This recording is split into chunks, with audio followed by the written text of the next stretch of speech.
Thank you, Erin. Thank you, Vesa. Look at this. ACX presenting an event hosted by EACC and FABG. We love acronyms, don't we? Good.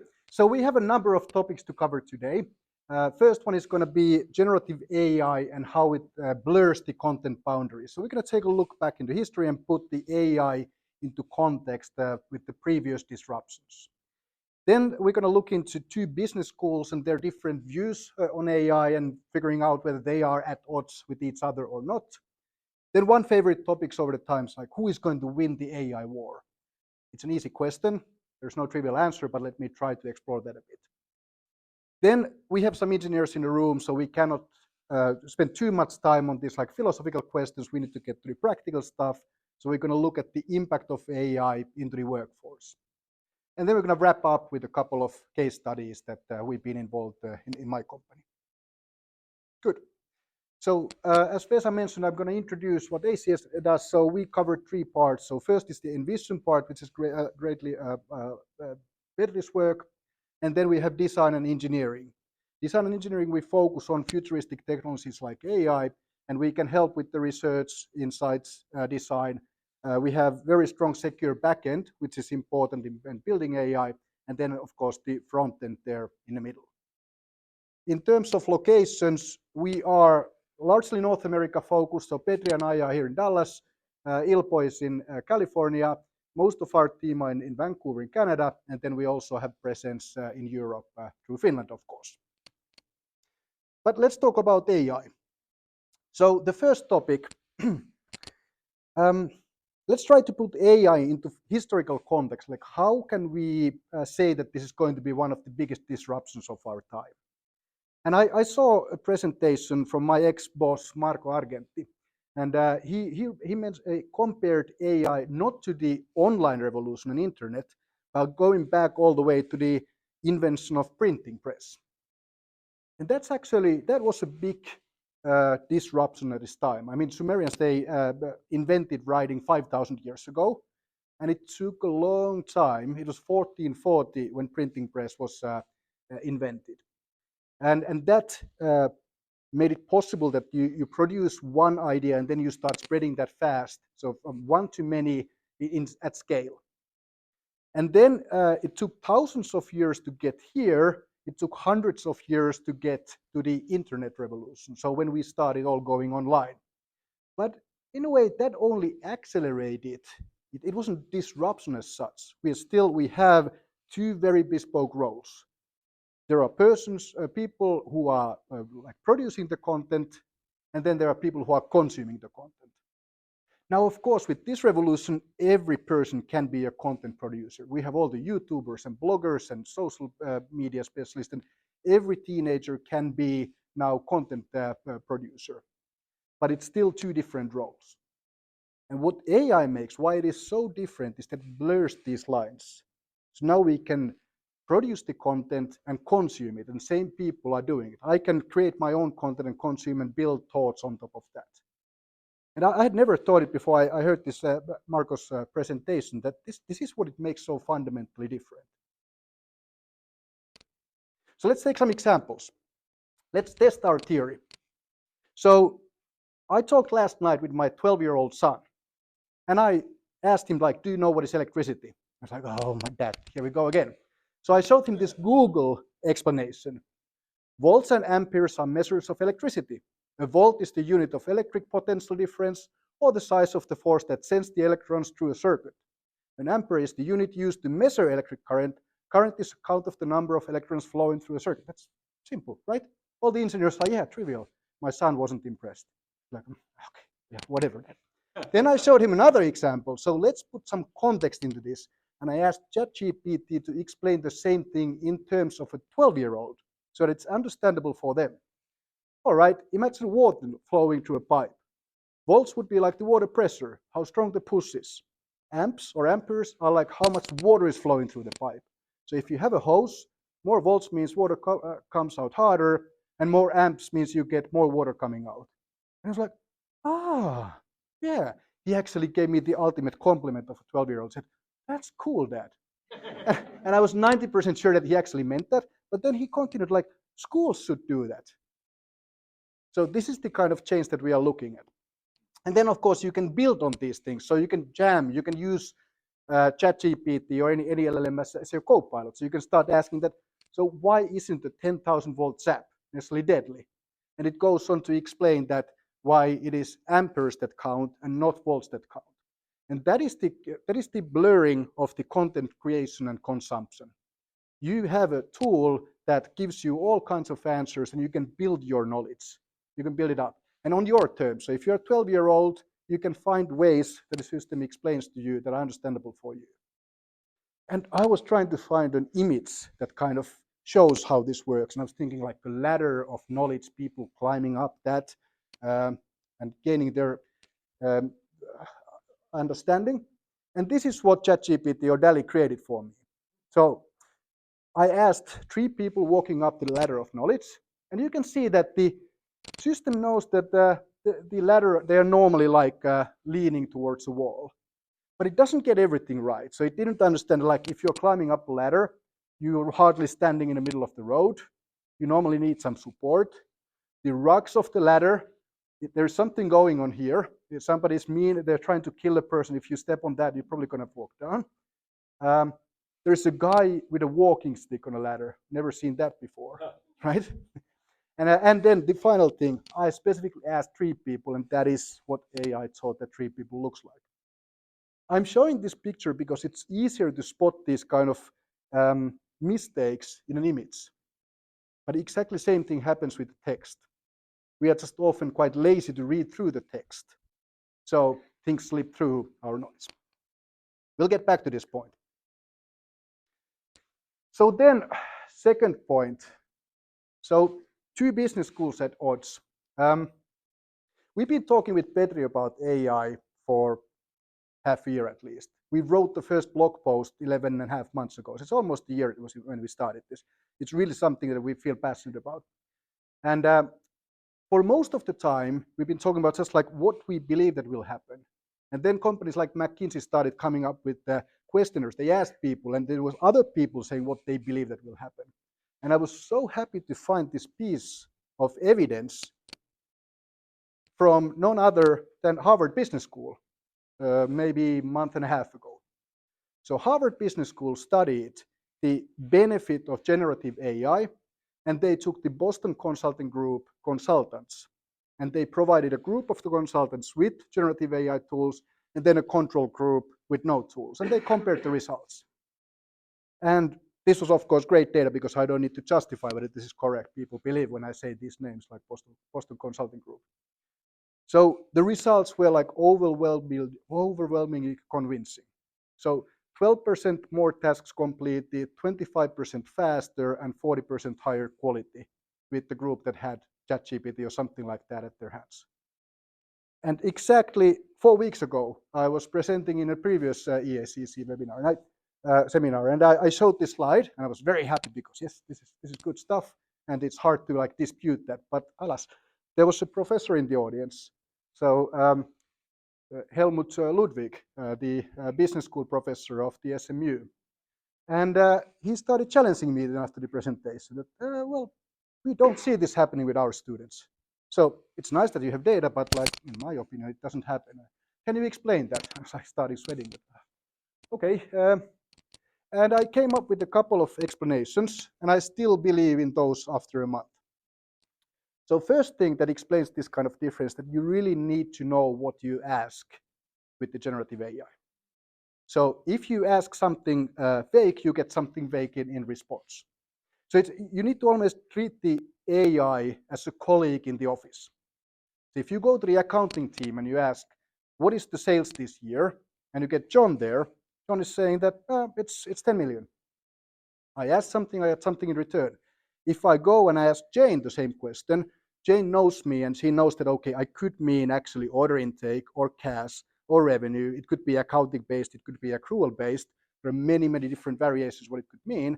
But she knows in context that it's Mikko, his sales guy, he only cares about his own team, and he's probably looking at the year-to-date number, and she's going to say it's 8.92 million. With AI, you always need to assume the worst. You need to assume that you always get John. And asking something, you get something.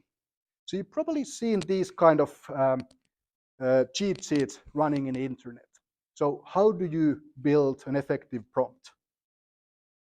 So if you see the kind of red box there, you could say that I want to write an article about top 10 tips for effective search engine optimization writing, boost your content visibility. And again, you would get something as a result. But the AI tool might think that you want this for a 12-year-old, or you are writing a joke or a bullet list or something. So it's hard to predict what the outcome is going to be. Instead, what you should ask the ChatGPT is that act like a search engine optimization professional writer. I need an optimized blog post. You, being the tool, the AI, you will research keywords, incorporate them naturally into the content in the process. You should focus on the readability, relevance, and proper keyword placement. Please avoid keyword stuffing and over-optimization. Input the final results in a well-structured format. Here is a title, and so on. Now, how many of Professor Helmut's students went to this length when they asked the ChatGPT to build something? Probably not that many.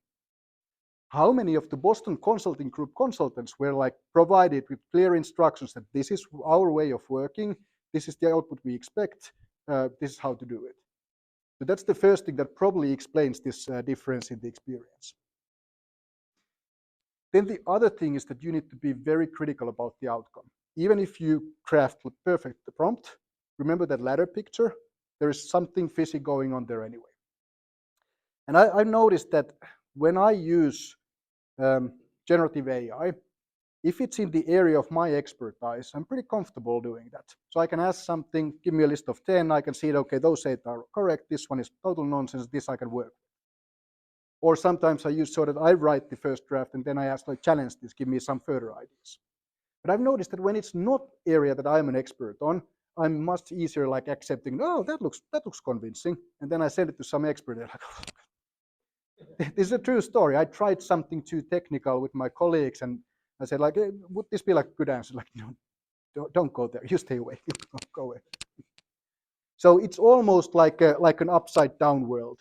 You have two realities in the same response, and you need to have the expertise to see through what is true and what you need to work on. And again, if you are a university student, you are exploring a new area, you probably don't have the contextual understanding to be critical. Whereas if you are a consultant who is doing the same thing over and over again, surrounded by colleagues who are supporting you, you end up to a different kind of outcome. Maybe a third, I'm not sure if there's a third point, but building on the second point, if you are a professor and you're looking at 30 responses, you start to see the similarity, so the lack of character in the answer. And maybe the AI will develop and build that character there, but at the moment it's not visible there. Whereas if you are a customer of a consulting company, you don't see the work that they have delivered to 30 other companies. And if they ever saw something similar, it just looks consistent because it's similar. So in some cases, AI can work to your benefit, and in some cases, really not.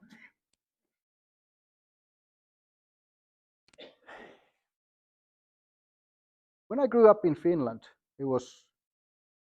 life was pretty black and white. It was easy times looking back. It was like there were the good guys and bad guys. The Russians were the bad guys, and their opponents then were Thatcher and Reagan, and they were the good guys. And the threat was that somebody is going to start a nuclear war, and the Russians are not unpredictable, but the good guys are not. So that's the kind of mindset that I grew up with, and that's the kind of mindset I get asked often in the context of AI. That who is going to win the AI war? And then my response is always like, what war? Remember? So the contenders here, maybe US, Europe, China. And the world is not so simple. It's not just like good and bad guys. There is a third kind of categorization that I introduced, the greedy guys. And let's look at the contenders for the good guys first. So the US and Europe. We did a webinar earlier looking at the characteristics of the European AI. And one thing that we didn't find that many differences. One thing we did find out is that a McKinsey study looking at the interest level across different places. And in the office context, it seems that the usage of AI in Europe and US doesn't vary. But then when we look like voluntary use outside the office, there was 10 percentage points difference. So 25 to 35%. And this could be really like that there's less interest in Europe. It could also be that there is so much noise here. There's so much money poured into AI here that it just like comes to your face and people are a little bit ahead of the curve. But it may be something that is like a difference between these two places. Second one, VC is an indication. VC money is an indication. Venture capital money is an indication of like how much activity there is ongoing. The global generative AI spend at the moment is in the rates of $40 billion a year. And it appears that Europe's part of that is only 3 billion. So that's quite telling how much activity there is going on in Europe, and majority of it is, of course, here in the US. What was interesting is that in Europe, there was like 51 billion capital invested. AI share was 12 to 17%, and that was quite flat throughout the years. It was just the generative AI share was increasing within that AI pie, but the total amount of investment hadn't been like increasing in the past years.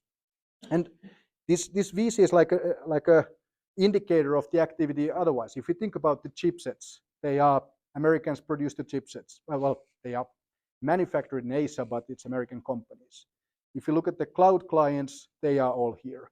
If you look at the AI activity, it is here. So one thing I'm really concerned about the European activity, that if you want to be the force for the good, you need to be a force. It's not enough to have like high ideals and want to do good.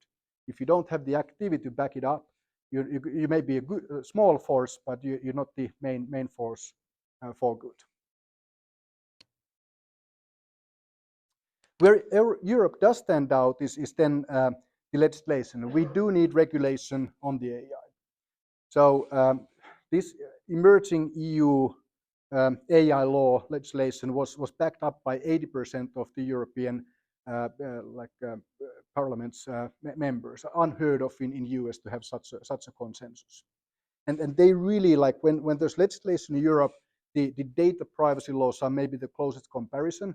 They are very constant. They cover all the countries, all the industries, all the areas. It's a very different mindset to doing things than in here. And maybe like we just discussed earlier before this presentation about the comparison to the nuclear weapons. The world had time to react to the nuclear threat and build some consensus how to operate there. AI is moving so fast that even the parties like Europe who want to move ahead, they are like lagging behind. Not to mention then finding some global consensus on that. So it's a worthy cause to address, but it is a challenging one to try. So let's look at China then. I lived 3 years in China, which doesn't make me an expert. I scratched the surface enough that I know how little I know about China.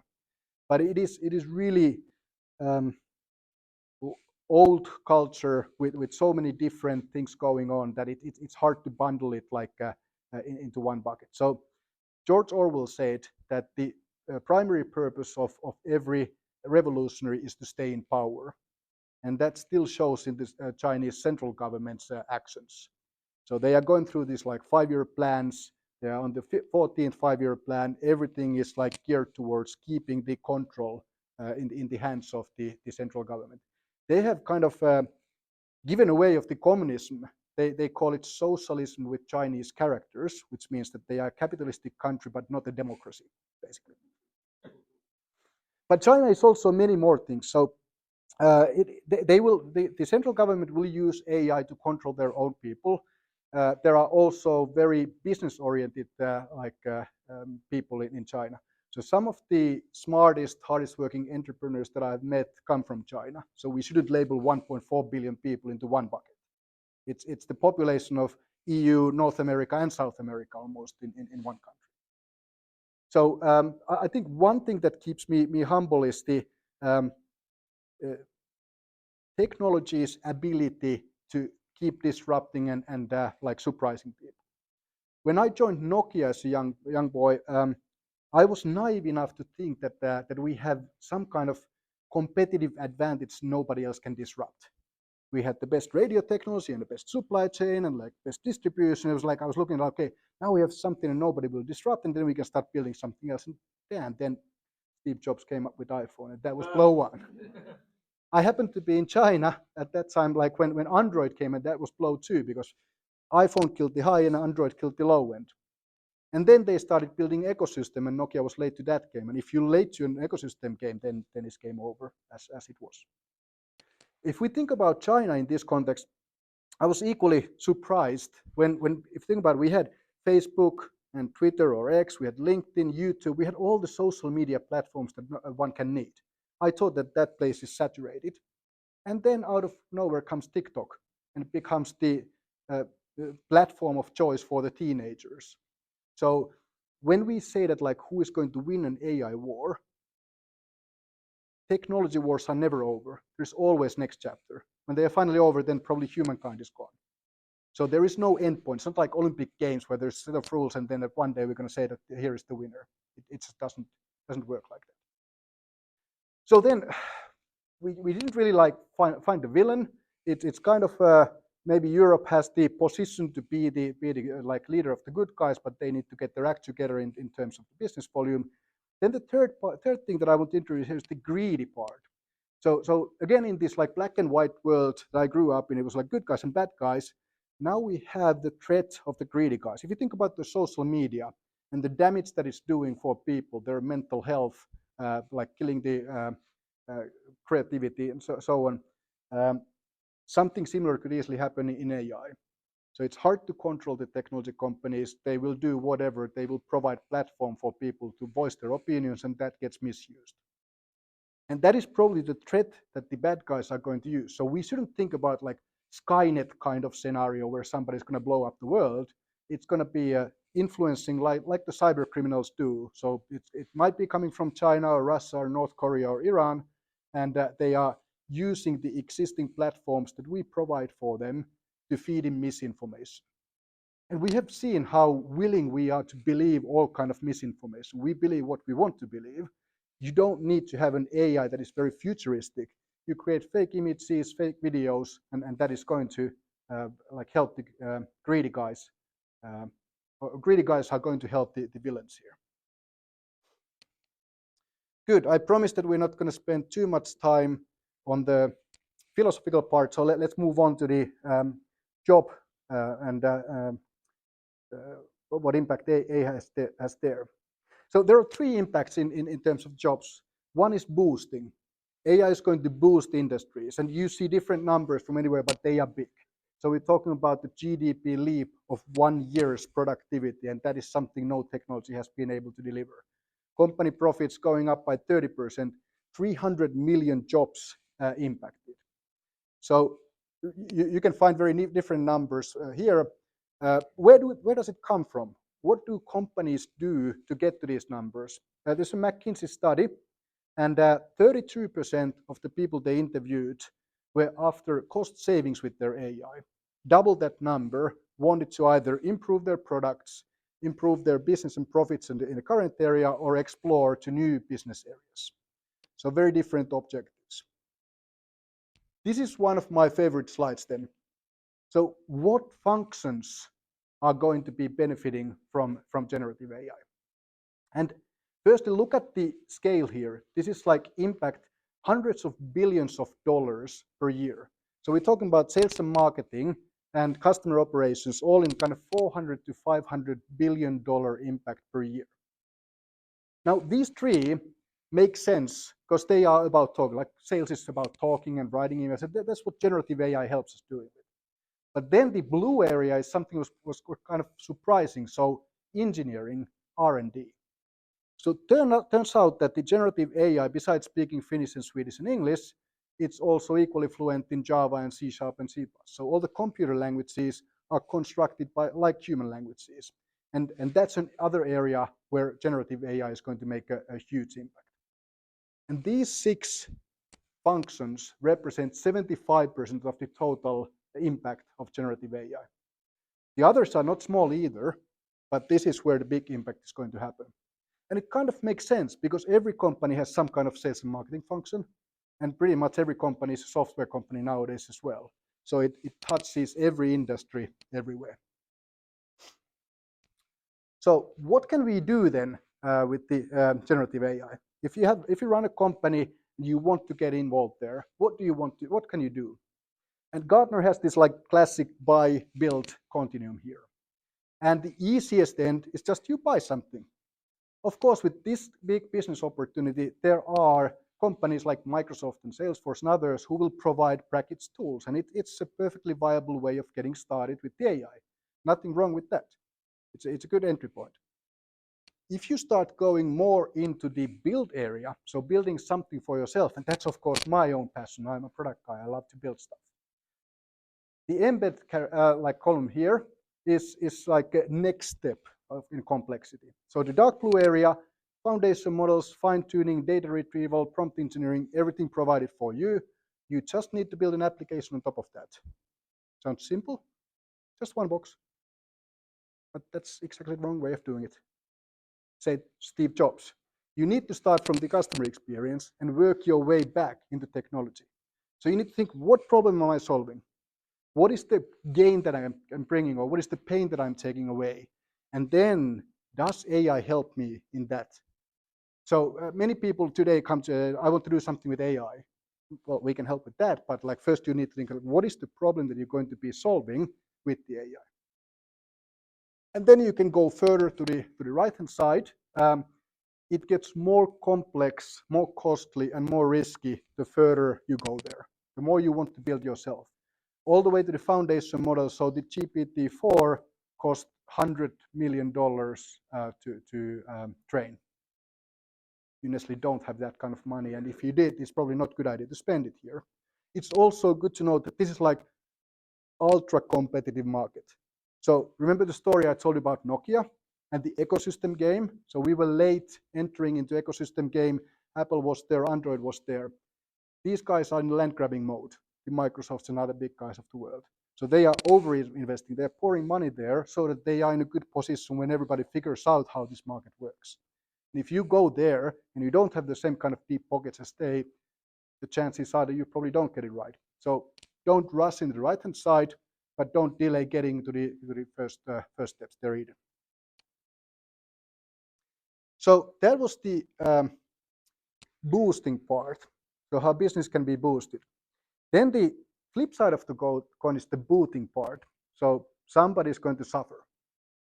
And it's people like me that you can blame for that, because it's people like me who have been always technology enthusiasts and building something new and disrupting other people's lives. So here we started, not me, but somebody like me, with the invention of the steam engine.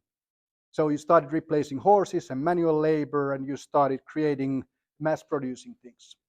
The next step was the invention of electricity and then the production line. And again, the craftsmen were killed. So earlier you needed somebody very skilled person to build whatever you built, whether it was a belt or a sword or a car. But with mass production, you could have the efficiencies of one person doing one small part of the work. And craftsmen, many of them disappeared.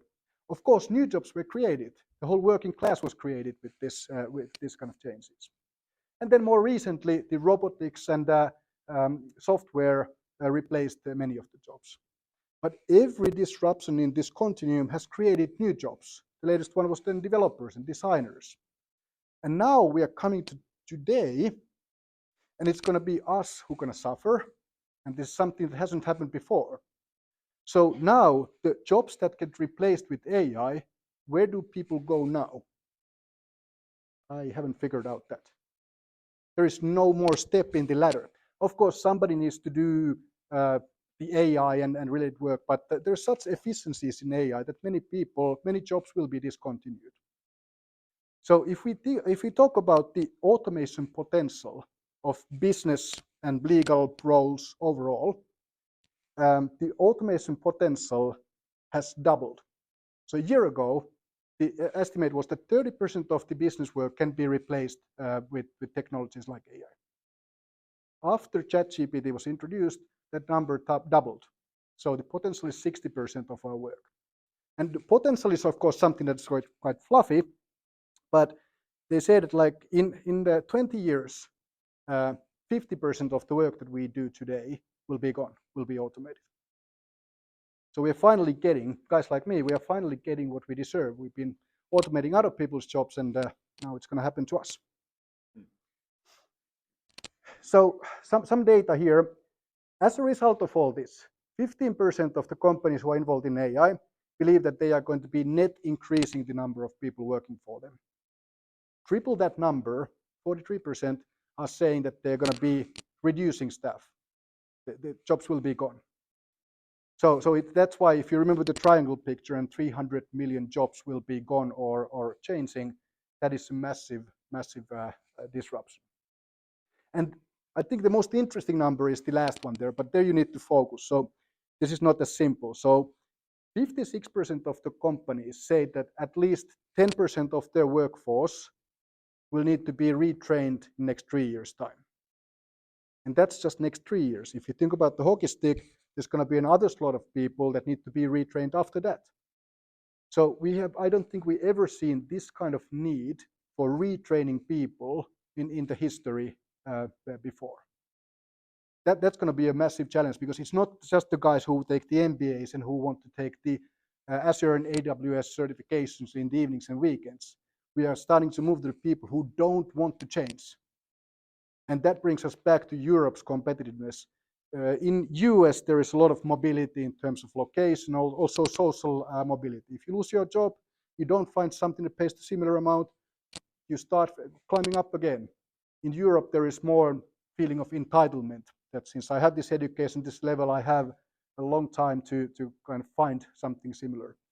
Something similar doesn't necessarily exist. So that's why there are three things going to happen in the workplace. There's the boosting, business is going to be boosted. There's the booting, people are going to be thrown out. And then there's the bridging. How do we make sure that people find new jobs? How do we retrain people so they can work? Good. Let's look at a couple of case studies then. So first one, when we start a technical assignment in my company, we do some kind of intake. So we assess the capabilities of the customer, what is their data like, what is their technology like, their tech stack and code and so on. And we recently did this for a customer who just wanted to review. There was like a new management coming to a company. They wanted to review the data and the whole tech stack. So we did an audit for them. And this company had like code base between 50,000 and 100,000 lines of code. So not an enterprise grade, but not trivial either. So a decent amount of code there. And we didn't have that long to work on it. And like normally you would start sampling and looking at what does the code look like and where are there maybe problems.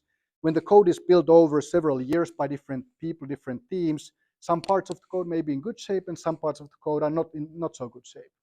So sampling is not very effective use. You cannot just assume that you go line by line, like tens of thousands of lines of code. So what we did is that we built an AI model.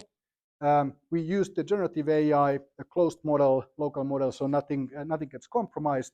And we threw those lines of code through the system and asked a series of questions, like find the vulnerabilities in this one, classify them, whether they are critical vulnerabilities or high, medium, or low, give us a summary of those, write a report with these specs. So what we talked about, the prompt engineering, that you need to ask very specific questions and then the system can do it. And we got a 200-page report out of that.